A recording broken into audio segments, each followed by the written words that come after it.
Եվրամիություն Եվրոպայի խորհրդի եզրակացությունների համաձայն դեռևս 2024 թվականի հունիսի 27-ին է որոշում կայացրել կասեցնել Վրաստանի անդամակցության գործընթացը։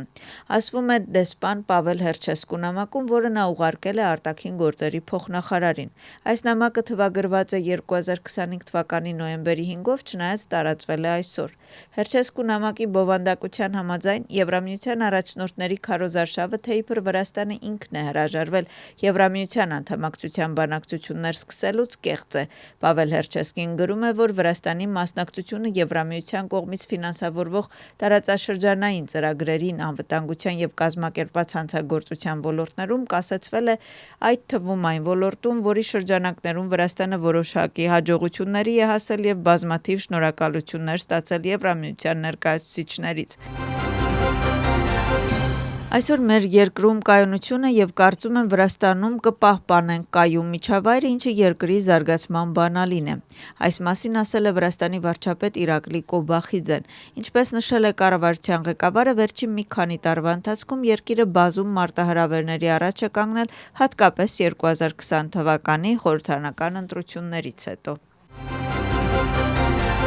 Վրաստանի խորհրդարանում քննարկում կանցկացվի Եվրահանձնաժողովի զեկույցի վերաբերյալ։ Հանուն Վրաստանի խմբակցության ներկայացուցիչը Գյորգի Շարաշիձեն զեկույցի քննարկում նշանակել պահանջել է այսօր արտաքին հարաբերությունների հանձնաժողովի նիստում։ Նրա խոսքով Վրաստանի եվրոպական ապագան իրական սպառնալիքի առաջ է կանգնած, անհրաժեշտ է հարցը քննարկել խորհրդարանում։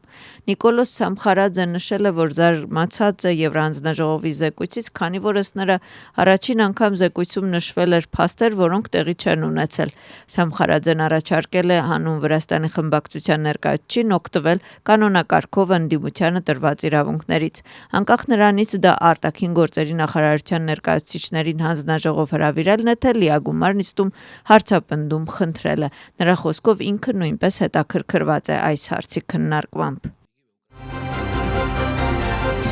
Պոլիտիկոսների քննարկման առանցքայնում ընդդիմության առաջնորդների նկատմամբ քրեական հետապնդման նախաձեռնումն է։ Ըստ ընդդիմախոսների քայլը քաղաքական դրդապատճառներ ունի, վնասում է երկրի հեղինակությունը։ Վրացական երազանք կուսակցությունը նշում է, որ դատախազի հայտարարությունը իրենց համար անսպասելի չի եղել։ Հիշեցնենք, դատախազությունը 3 մեղադրանք է առաջադրել Միխեիլ Սաակաշվիլիին, Գյորգի Վաշաձեին, Նիկա Գվարամյային, Նիկանոր Մելիային, Սուրաբ Գիրչի Ջափարիձեին, Էլեն Խոշտարիային, Մամուկա Խազարաձեին եւ Բադրի Ջափարիձեին։ Միխեիլ Սաակաշվիլիի հայտարարությունը երկու տարբեր Վրաստանների մասին քաղաքական քննարկումների թեմա է դարձել։ Նա ասում է, այլևս չկա միասնական Վրաստան, կա երկու Վրաստան, որը բաժանված են քաղաքականությամբ։ Առաջինը դա մարդկանց այն խումբն է, ովքեր սիրում են երկիրը, ատում են Վրաստան, ուզում են լինել Եվրոպայում, ուզում են վերադարձնել մեր օկուպացված տարածքները, աջակցում են ժողովրդավարությանը, ազատ ընտրություններին։ Այս վրացիները աշխատասեր են, կրթված ունակ պայքարելու։ Երկրորդ Վրաստանը, որը ձևավորել է Իվանիշվիլին, կազմված է սրիկաներից, փողատերերից, ստախոսներից, աներևակայելի անամոթներից, վախկոտներից, ագահներից եւ կաշառակերներից։ Մի կողմում ունենք քաղաքականություն, մյուս կողմում լիակատար բարբարոսներ, մի կողմում ունենք Եվրոպա, մյուս կողմում Ռուսաստան եւ Ասիա։ Հիմա մենք պետք է հասկանանք մեկ բան. մենք եւ նրանք չենք համակեցվում նույն երկրում, կա շատ խորը անհամատեղելիություն եւ իրական քաղաքացիական հակամարտություն, գրում է Սաակաշվիլին։ 18 տարի է անցել նոյեմբերի 7-ի իրադարձություններից, այն ժամանակվա կառավարությունը ռետինե փամփուշտներ, մահակներ, ջրցանմեքենաներ եւ արցունքաբեր գազ է օգտագործել Միխեիլ Սաակաշվիլիի հրաժարականը պահանջող փողոց դուրս եկած բնակչության դեմ։ Հարյուրավոր ցուցարարներ վիրավորվել են, օրվա վերջում հատուկ նշանակության ուժերը գրոհել են Իմեդի հեռուստաընկերություն եւ փակել հեռուստաալիքի հեռարձակումը։ Ծանր իրադարձությունները հանգեցրել են արտակարգ դրության հայտարարմանը եւ արտահերթ ընտրությունների նշանակմանը։ Սաակաշվիլիի կառավարության գործողությունները առաջացրել են միջազգային սուր արձագանքներ տարիներ անց կրկնակի հետաքրքրության շրջանակներում այն ժամանակվա կառավարության ներկայացուցիչների մեղադրանք է առաջադրվել լիազորությունների չարաշահման համար։ Այսօր Վրաստանի արտաքին գործերի նախարար Մակա Բոճորիշվիլին հանդիպել է Չինաստանի Ժողովրդական Հանրապետության արտաքին գործերի նախարար Վան ԻԻՍ-ի հետ։ Հանդիպման ժամանակ կողմերը քննարկել են Վրաստանի եւ Չինաստանի առջեւ երկկողմ գործընկերության հարցեր։ Քննարկման ընթացքում անդրադարձ է եղել տնտեսության, կրթության, գիտության, մշակույթի եւ զբոսաշրջության ոլորտներում հարաբերությունների ակտիվացման կարեւորությանը։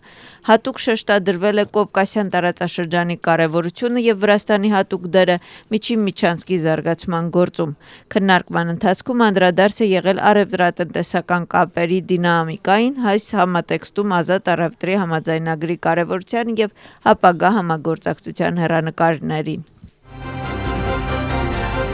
Պետական անվտանգության ծառայությունը ձերբակալել է 2 քաղաքացու մասշտաբային խարդախության փորձի մեղադրանքով։ Մեկը մեղադրում է Բախմարոյում պետական սեփականությանը հանդիսացող խողամասը փողի դիմաց փոխանցելու եւ առանց թույլտվության շինարարություն իրականացնելու խոստում տալու եւ մյուսը միջադեպի մասին չհայտնելու մեջ։ Հետաքննության պարզվել է, որ պետական սեփականության հողամասը անօրինական կերպով օգտագործման հանձնելու եւ համապատասխան թույլտվության բացակայության դեպքում տնակներ կառուցելու դիմաց նույն տարածքում տնակների ապօրինի կառուցման մեջ ներգրավված մեղադրյալը քաղաքացիներից մեկից պահանջել է 11,000 ԱՄՆ դոլար։ Նա պահանջել է վերոնշյալ գումարից 7,000 ԱՄՆ դոլարի կանխավճարը։